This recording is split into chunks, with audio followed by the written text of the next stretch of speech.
Bonjour à toutes et à tous, chères consoeurs, chers confrères, chers professeurs Dupouille.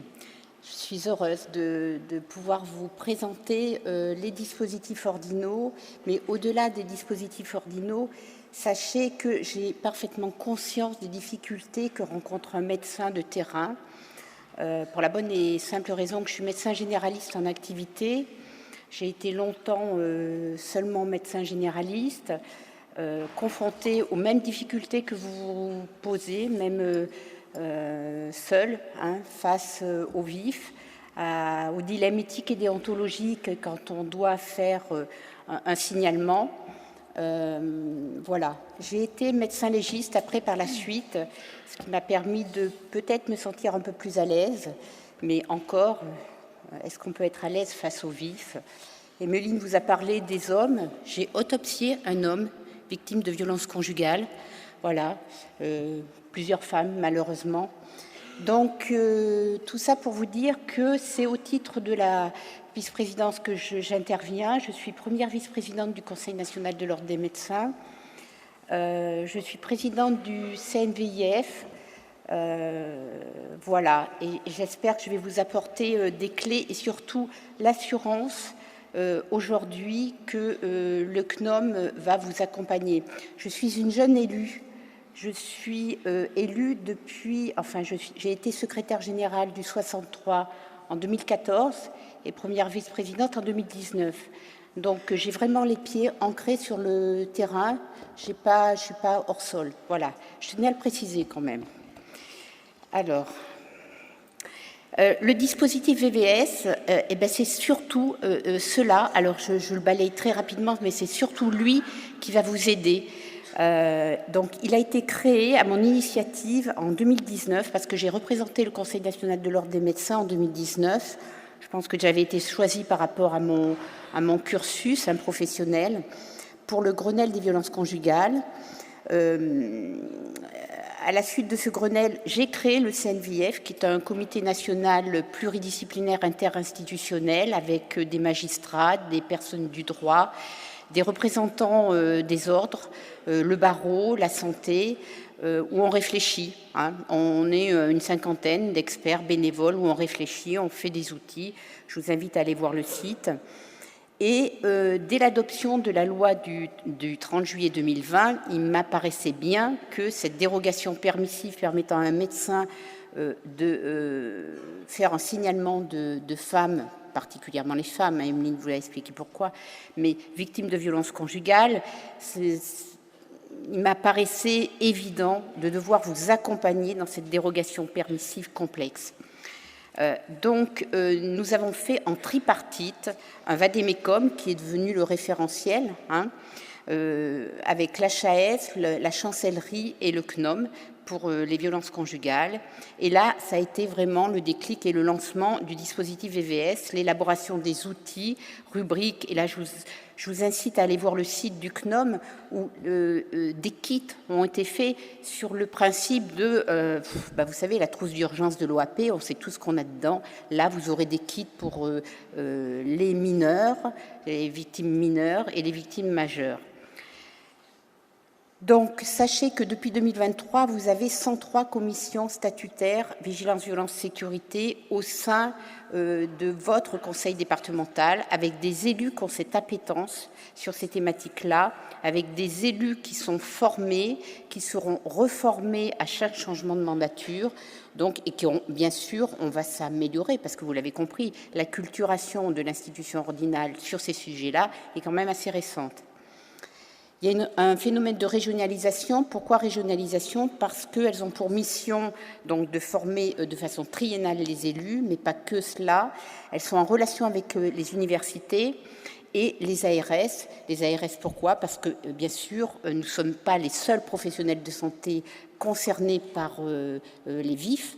Donc, les ARS nous permettront d'avoir des concertations avec les autres professionnels de santé. Juste pour votre information, 2023-2025, on a eu des engagements sur la lutte contre la pédocriminalité et les criminalités, et vous avez dû entendre, et je profite qu'il y ait des étudiants ici, Sachez qu'un étudiant un étudiant condamné pénalement définitivement pour crime, et particulièrement crime sexuel, ne pourra pas devenir médecin. Donc ça, il faudra l'entendre. Un médecin condamné pénalement pour crime sera radié.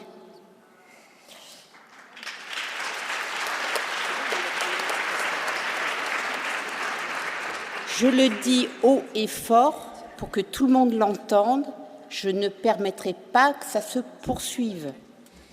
2024-2025, lutte contre les violences sexuelles et sexistes, et bien sûr, on va ouvrir la thématique des discriminations professionnelles, pas uniquement de genre, vraiment les discriminations professionnelles. Voilà, j'en ai fini pour le dispositif VVS, mais c'est surtout pour que vous ayez vraiment l'impression qu'il y a un changement de paradigme. Violences subies au sein du couple, donc évaluation par le médecin, les 3 conditions. Donc moi, là, j'interviens vraiment sur le plan juridique, éthique et déontologique. Je n'ai que cette prétention. Donc on est dans la dérogation permissive liée, attachée au 226-14 du Code pénal, 3e alinéa, qui a été autorisé par la loi du 30 juillet 2020. Donc, évaluation par le médecin des 3 conditions de l'article 226-14, 3e alinéa. La personne est victime de violences conjugales au sein du couple, et vous le savez, c'est une mention très large au sein du couple. Ces violences mettent sa vie en danger immédiat, et la victime n'est pas en mesure de se protéger en raison de la contrainte morale résultant de l'emprise exercée par l'auteur des violences. Donc, les 3 conditions sont réunies. Donc là, le médecin doit rechercher l'accord de la victime pour pouvoir effectuer son signalement. Mais là, je vous rassure, encore une fois, c'est une victime arrivée au bout de son parcours où l'issue fatale est redoutée. C'est-à-dire que je me remets dans la peau du médecin généraliste que je suis encore, que je pratique. J'ai en face de moi une victime. Je pense que quand elle fermera la porte, je risque de ne pas la revoir parce que il y a un risque fatal, je fais un signalement. Donc, bien sûr, ce sont des signalements à la marge, mais c'était la raison pour laquelle, compte tenu de la complexité, l'institution ordinale devait vous accompagner. On ne devait pas refaire la même erreur avec les signalements pour mineurs. Les 3 conditions ne sont pas réunies, donc l'accord de la victime doit être obtenu, et là on est dans la dérogation du 226-14 2e alinéa, cette dérogation qui concerne aussi bien les femmes victimes, les hommes victimes, les majeurs vulnérables. Opposition de la victime, et bien là vous devez faire un signalement, mais vous devez faire, pas de signalement, excusez-moi, mais possibilité d'établir le certificat. Vous savez que ces certificats, même si elles ne les veulent pas, vous les gardez dans le dossier médical parce qu'un jour, elles peuvent venir vous les réclamer. La dérogation au secret médical encadrée, donc écoutez, je n'ai pas pu m'empêcher de vous l'écrire, donc je ne vais pas vous le lire le texte textuellement, mais violence exercée au sein du couple, danger immédiat, contrainte morale résultant de l'emprise, doit s'efforcer d'obtenir l'accord. En cas d'impossibilité d'obtenir cet accord, s'il doit être informé du signalement. Voilà, donc si vous voulez, chaque mot a été négocié au sein de la chancellerie. J'ai négocié chaque mot au sein de la chancellerie. J'ai négocié et j'ai obtenu que ce ne soit pas une obligation de signalement, mais que ce soit une dérogation permissive. Établissement du certificat. Le certificat judiciaire est soumis aux règles rédactionnelles de prudence, et là j'insisterai, vous verrez, tout au long. Concernant le recueil des faits ou commémoratifs et des doléances exprimées par la personne, le signalement judiciaire doit être rédigé de manière à pouvoir être exploité rapidement, pas de rédaction manuscrite difficilement lisible. Moi, je vous conseille, le signalement, effectivement, il doit être fait rapidement, mais je vous le conseille, faites-le en fin de journée. Ne le faites pas sur le coup de l'émotion. Prenez le temps de le rédiger. Allez chercher, télécharger le document officiel. Et ça va être un guideline qui va vous empêcher de faire des erreurs rédactionnelles. Parce que vous savez, les auteurs de violences sont très malins, ce sont des pervers, et pour se défendre, ils porteront plainte contre la personne qui aura rédigé le signalement. Et le biais de la plainte disciplinaire, c'est la mauvaise rédaction du signalement. Sur le fond, fait au commémoratif, nommer les déclarations de la personne entre guillemets sans porter aucun jugement ni interprétation, doléances exprimées par la personne, les noter de façon exhaustive entre guillemets, l'examen clinique, comme vous savez le faire, bien évidemment, je ne vais pas vous apprendre cela. Le signalement mentionne l'obtention ou non de l'accord de la victime au signalement. Il est rappelé qu'il faut s'efforcer d'obtenir cet accord. En cas d'impossibilité de l'obtenir, la personne doit alors être informée qu'un signalement est fait. Possibilité, bien sûr, on l'a vu, possibilité d'établir un certificat médical en l'absence de signalement. Le médecin peut établir à la demande de la victime ou même si elle ne le veut pas, je vous engage. Moi, récemment, une jeune fille d'une vingtaine d'années était victime, elle était au début du cycle, elle était victime, elle ne s'en rendait même pas compte de violence. Je lui ai proposé un certificat médical qu'elle n'a pas souhaité, je l'ai mis dans son dossier médical. Donc même si elle ne vous le demande pas, il faut le rédiger.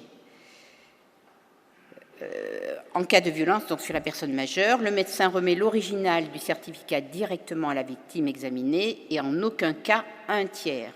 Elle conserve le double dans le dossier médical.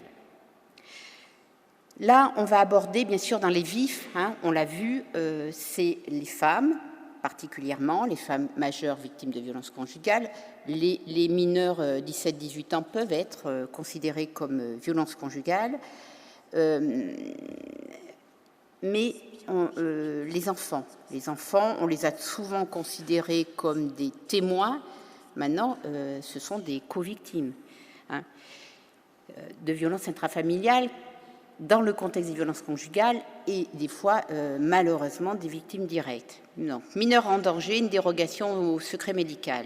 Le médecin est tenu d'une obligation de porter une assistance aux personnes qui ne sont pas en mesure de se protéger, confrontées à un danger. Obligation de porter une assistance. On n'est pas dans une obligation de signalement, je vous le rappelle. Le médecin doit être le défenseur de l'enfant lorsqu'il estime que l'intérêt de sa santé est mal compris ou mal préservé par son entourage. Ça, c'est l'article 43 du Code de déontologie et bien sûr le 4126-43 du Code de la santé publique. La loi autorise expressément une dérogation au secret médical dans les cas de maltraitance sur mineurs. Le terme mineur, je vous le rappelle, concerne les personnes qui n'ont pas atteint l'âge légal de la majorité, soit celles jusqu'à 18 ans. Là, je vous ai rappelé le deuxième alinéa qui permet cette dérogation au secret.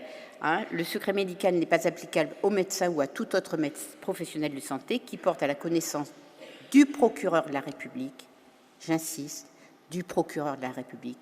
Aujourd'hui, le Code de la santé publique n'a pas encore été modifié, donc ce n'est pas pour le juge des enfants, même si les enfants sont déjà dans le circuit de prise en charge judiciaire, ce n'est pas parce que là, nous n'avons pas le droit, pour le moment, ce n'est pas écrit dans le Code pénal, c'est au procureur de la République ou de la cellule de recueil, de traitement et d'évaluation des informations préoccupantes relatives aux mineurs en danger ou qui risquent de l'être, les sévices ou privations qu'il a constatés sur le plan physique, psychique, dans l'exercice de sa profession et qui lui permettent de présumer que les violences physiques, sexuelles, psychiques de toute nature ont été commises. Lorsque la victime est un mineur, son accord n'est pas nécessaire, comme la majeure vulnérable. Le 44 du Code de déontologie médicale, écoutez, je veux bien vous le lire, mais je vous laisse le découvrir. Voilà. Intervention du médecin. Par sévices ou privation, il faut entendre toute forme de mauvais traitement ou de maltraitance, qu'il s'agisse de violences physiques, sexuelles ou psychiques, de toute nature, de cruauté mentale, mais aussi de négligence ou de comportements ayant des conséquences préjudiciables sur l'état de santé de la personne, ou s'agissant d'un enfant sur son développement physique et psychique. S'agissant des moyens susceptibles d'être mis en œuvre par le médecin, l'article 44 du Code de déontologie médicale se borne à évoquer les moyens les plus adéquats en ajoutant que le médecin doit faire preuve de prudence et de circonspection. C'est ce qui nous pose souvent problème. C'est ce qui nous met dans un dilemme, parfois éthique et déontologie. En toute hypothèse, le médecin doit tenir compte de tous les facteurs, mais il se doit d'agir. L'absence d'intervention est répréhensible. L'information préoccupante, donc c'est ce qu'on appelle parfois le signalement administratif, mais c'est un terme qu'on a un petit peu banni, c'est surtout l'IP. L'information préoccupante est une information transmise à la CRIP sur l'exigence d'un danger ou d'un risque de danger. Comment ? D'accord.